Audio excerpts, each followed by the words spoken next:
over here in Abuja, we shall be looking at something different but quite disturbing. Like I said earlier when we began the program, the issue of building collapse, we recorded some deaths in Plateau State, and there was one at the weekend here in the FCT. And now I have joining me to look at the issue of incessant building collapse in the FCT and other states. I have Builder John Aleze. He is a registered builder and from the Department of Building, Based University. Very good morning to you, Builder John. Thank you very much. Thanks for inviting me. All right, let's begin with the Jos building collapse. We all saw that on various platforms on the media, and so many persons keep asking questions. Why do we keep having instances of building collapse, and yet government keep talking about integrity of our buildings? Why do we wait until when there is a building collapse before we start hearing of things like that? Let me first of all start with the definition of building collapse. Building collapse is unexpected failure of the building or and there are a lot of things that cause building collapse in Nigeria. Construction is universal, it's worldwide. A lot of issues cause building collapse. One of them is factory. Factory is use of non-professionals to handle building projects. In the built environment, there are 7 professionals: architects, builders, engineers. They all have their responsibility, their role to play. Before a building commences, there must be a call to working drawings. This is how to be followed. And developers, workers, they prefer to teach with the lessons. They feel it's cheaper for them, but in the long run, it backfires. So developers or users should make sure they engage building construction professionals in their projects. And that's what causes this issue of building collapse is non-compliance to codes. Not following legal rules. Like, let me take an example now. In all the states in the nation, they all have urban planning laws, urban planning institutes that guide them. And then you go for approvals, do and inspect. The developers don't want to go and patronize them. Go and do all what they're supposed to do. These are things that cause building collapse. And that's thing that causes, which is also important, that causes building collapse in our country, Nigeria, is use of substandard materials. It's a problem, especially in the area of cement, reinforcement, that's the steel bars. Because if you are going to erect a building, if it's an iron, there must be iron inside, that's the steel bars. Some of this iron, some of this reinforcement that are put into the market today don't measure up to the tensile strength. I will have organizations referred to as standard organization of Nigeria. They're supposed to check the quality of materials going into the building materials market to make sure that standard. But some of the iron that you put iron 16, iron 120, 110, you don't put them in the market now. You don't even meet up to standard strength. And when you use it on site, the building fails. So when do we begin to hold responsible now? You've mentioned so many factors that could lead to building collapse. You talked about quartz, you just talked about inferior building materials. And then we have institutions that are supposed to regulate building, like the urban planners we talked about. So when do we begin to hold responsible from the very beginning? Do we wait until the building is erected before you start asking questions, or before the building commences, you have to meet the relevant agencies? And that's why I said the right procedure must be followed before you erect a structure. Once a bungalow, 1 story, 2 stories. So what is the right procedure? The procedure, like let me just take an example now. I'm in the city in Abuja here. Before you erect a building, you must get approval from the Department of Development Control. The working drawings must be approved by them. And at each stage of the project, they come to inspect it to make sure that what is on paper is erected on site.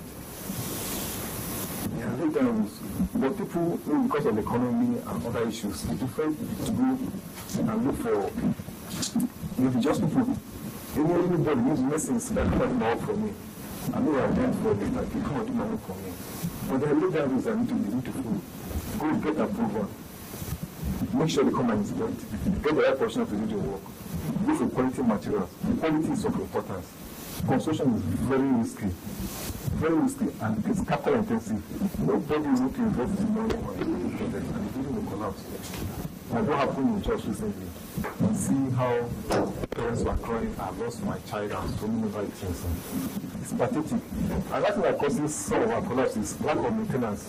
The building is like good human. If you don't take care of yourself, you fall sick. You fall sick. You must maintain regularly. After you're renting a house for a client, that's why building maintenance manual, which they should have. You should give it to the client in case of any issue of collapsing cracks or whatever. There are laid down that they need to be followed. And that's what I want to say again. Our regulatory bodies too have a role to play. They are supposed to train and retrain their registered members. Yes, that was why I asked that question. What should be blamed in the very beginning? Is it the regulators or the developers themselves, even the individuals who want to rent? They all have the role to play in this issue. Government has a place to blame, and even the regulators have their own. Like I told about the Standard Organization of Nigeria, they are not really up to their game. The materials that they have been pushed into the market are giving us the higher material about the enforcement. Some are not up to the standard trade size trend. They're supposed to take note of it before it goes into the market. We also have our regulatory bodies now that register members. For me now, I'm registered with Council of Ultrasound Nigeria. I have my license. So this thing, you have the responsibility to train and train their registered members. And that part of our policy building collapse is full of workmanship on site. Medicine, pilots that don't have experience, you don't know much about the world. You know that you don't do one job, you never do. You say, I'm an experienced driver. But the reason why a person's contract such inexperienced growth is because those who they feel are experts charge so much. No, it's not about cost now. That is totally where it's from. Like, if I'm sick, where do I go to? I don't go to the clinic. I don't go to the doctor. There's a mistake from the university. So we have universities all over that should be engaged. Experience building projects. So I don't have this case of building collapse and was I crying, So that's for some of the steps you mentioned can actually be achieved in rural areas, in urban settlement. Yes. What about the rural areas where we have more of this building collapse? I know we recorded some in major big cities also. Those who don't have access to these regulators, are you saying that they cannot own or erect buildings simply because they have to get to the regulators before they start the building? No, I don't think we have local governments in Nigeria. We have over 700 local governments in Nigeria. And all these local governments have their urban planning units. They should go get approval, start work. But the major thing is that they must engage hands that are capable to deliver, to do their jobs well. Don't fall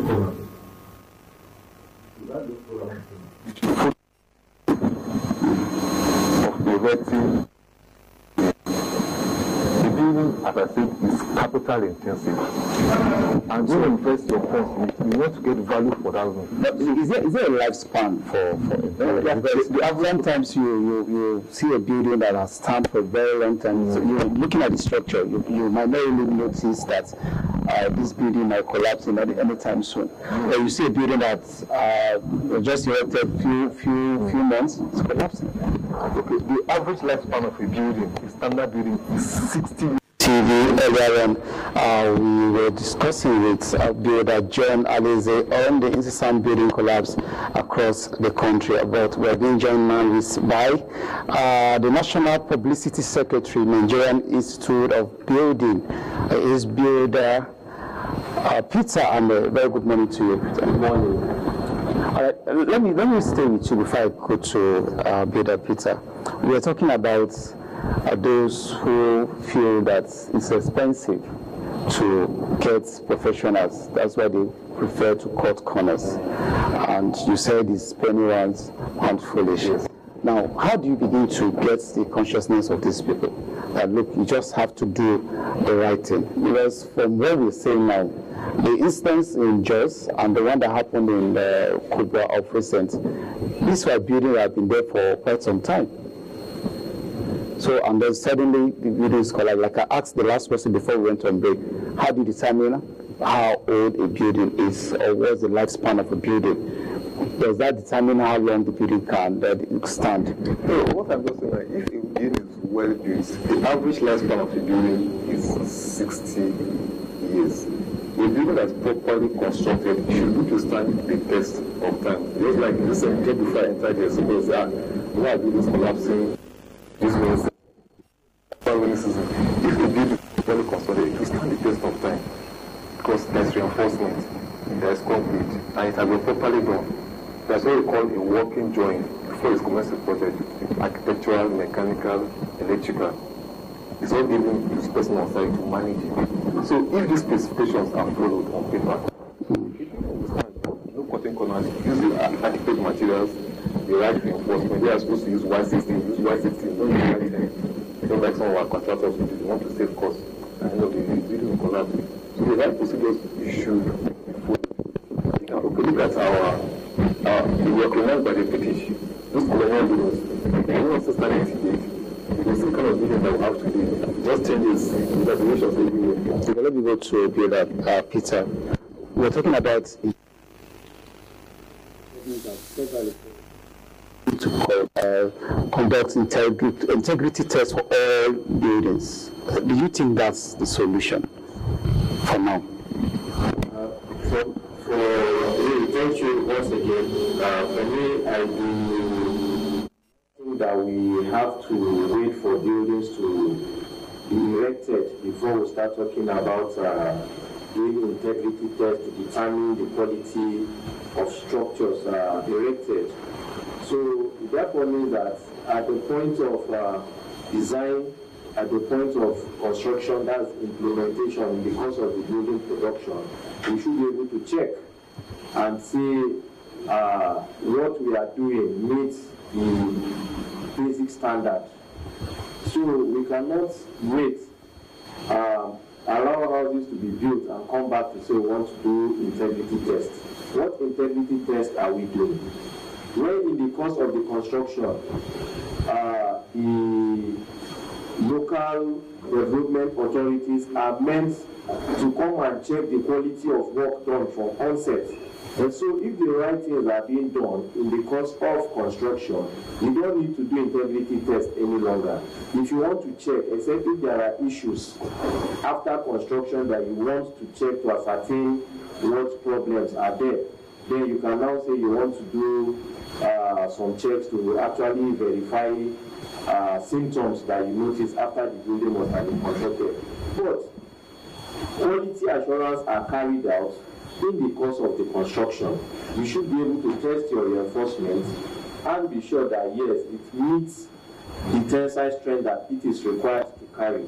So here you now have reinforcement that are brittle, they are not malleable, and you use them for construction, you should expect problems.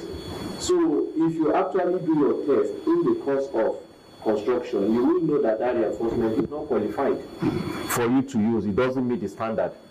Also, if you test your concrete, you already have a designed strength of concrete that you want to achieve. You are working towards something. And so if you design your concrete, you have your concrete mix design.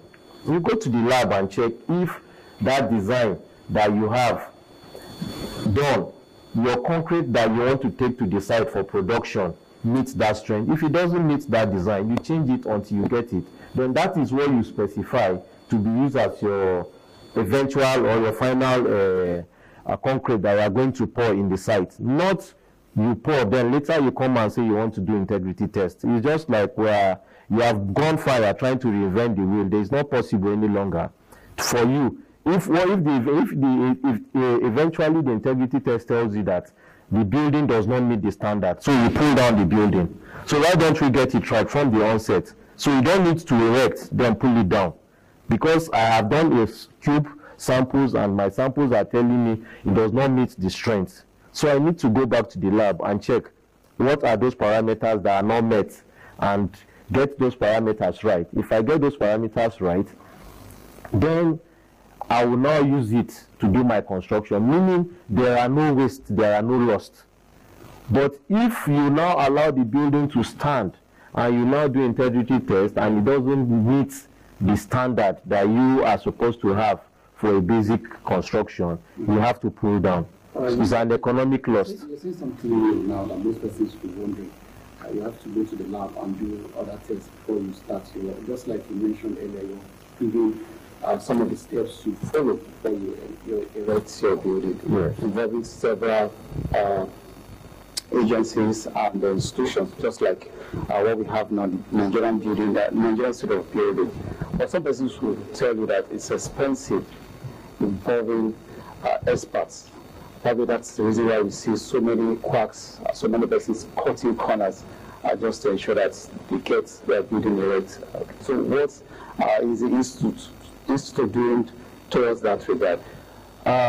First of all, in my opinion and professionally, I do not think it is expensive to engage a professional in any building construction endeavors. Now look at the lives that were lost. Can they be quantified to what would have been paid a professional to have a standard production? No. One life is very important. The only crime these children committed was going to seek for knowledge that day. That is the crime the innocent children committed. In a country like this, we should not have this happening. Construction industry is a critical sector of the economy. A sector that is contributing about 12% of GDP as of 2023. It's not a sector that should be overlooked. It's not a sector that should be an all-commerce affairs. And so we, as members of the Nigerian Institute of Building, what can we do more than to continue to do advocacy and to enlighten the public that it is cheaper for you to engage a professional than for you to engage a quack. So you cannot, now you have spent money, you erected the structure collapsed, you have lost that money. The innocent children that came to your school to seek for knowledge, you killed them. It's deliberate. And it's not a one-sided issue. So many people, stakeholders are involved in what happens. How are we projecting the image of the country to the international community? That we are talking that we have not been able to meet even our education quota yet. International collaborators are trying to support the country, and we are now doing all of this. It's not good for us as a people. And so we must put our heads together. The government must do what it's supposed to do. If they don't have enough manpower, there are ways they can collaborate with professional institutions to support them. We as professionals, we must work together. The value chain of construction is so much that you cannot work in isolation and get it right. It's a teamwork thing.